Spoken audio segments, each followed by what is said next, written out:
PSC ചെയർമാന്റെയും അംഗങ്ങളുടെയും pension തുകയിൽ വൻ വർധനയുണ്ടാകും. സർക്കാർ ജീവനക്കാരായി ജോലി ചെയ്ത ശേഷം PSC അംഗമോ ചെയർമാനോ ആകുന്നവർക്കാണ് വലിയ തുക പെൻഷനായി ലഭിക്കുക.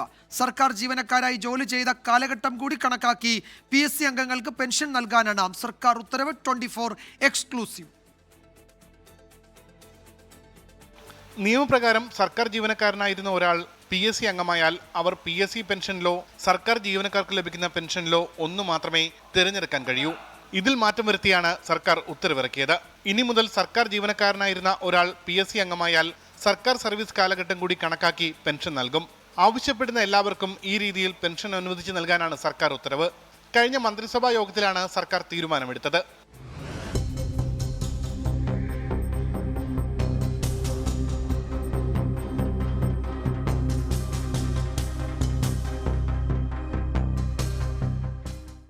മുൻപ് PSC അംഗമായിരുന്ന ആളുകൾക്ക് ലഭിക്കുന്നതിനേക്കാൾ കൂടുതൽ പെൻഷൻ ഉയർന്ന പോസ്റ്റിൽ കൂടുതൽ കാലം സർക്കാർ ജോലിയിൽ ഇരുന്നാൽ ലഭിക്കുമായിരുന്നു.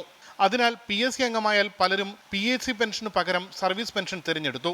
എന്നാൽ ഇപ്പോൾ PSC അംഗങ്ങൾക്കും ചെയർമാനുമടക്കമുള്ള പെൻഷൻ തുക കുത്തനെ ഉയർത്തി.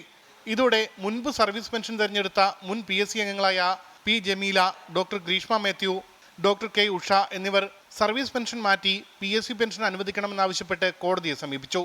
കോടതി അനുകൂല വിധി നൽകി. എന്നാൽ സർക്കാർ പെൻഷൻ മാറ്റി നൽകുന്നതിനു പകരം ഒരു പടി കൂടി കടന്ന് സർക്കാർ സർവീസ് കാലഘട്ടം കൂടി കണക്കാക്കി പെൻഷൻ നൽകാനാണ് ഉത്തരവിറക്കിയത്. നിലവിലെ ഉയർത്തിയ ശമ്പളം അനുസരിച്ച് 2 ലക്ഷത്തിന് മുകളിൽ തുക 6 വർഷം PSC അംഗമായിരുന്ന ഒരാൾക്ക് പെൻഷനായി ലഭിക്കും. പുതിയ ഉത്തരവ് കൂടി വന്നതോടെ സർക്കാർ ജീവനക്കാരായ PSC അംഗമായ ഒരാൾക്ക് ഇതിലും ഉയർന്ന പെൻഷൻ ലഭിക്കും. ഉമേഷ് ബാലകൃഷ്ണൻ, 24, തിരുവനന്തപുരം.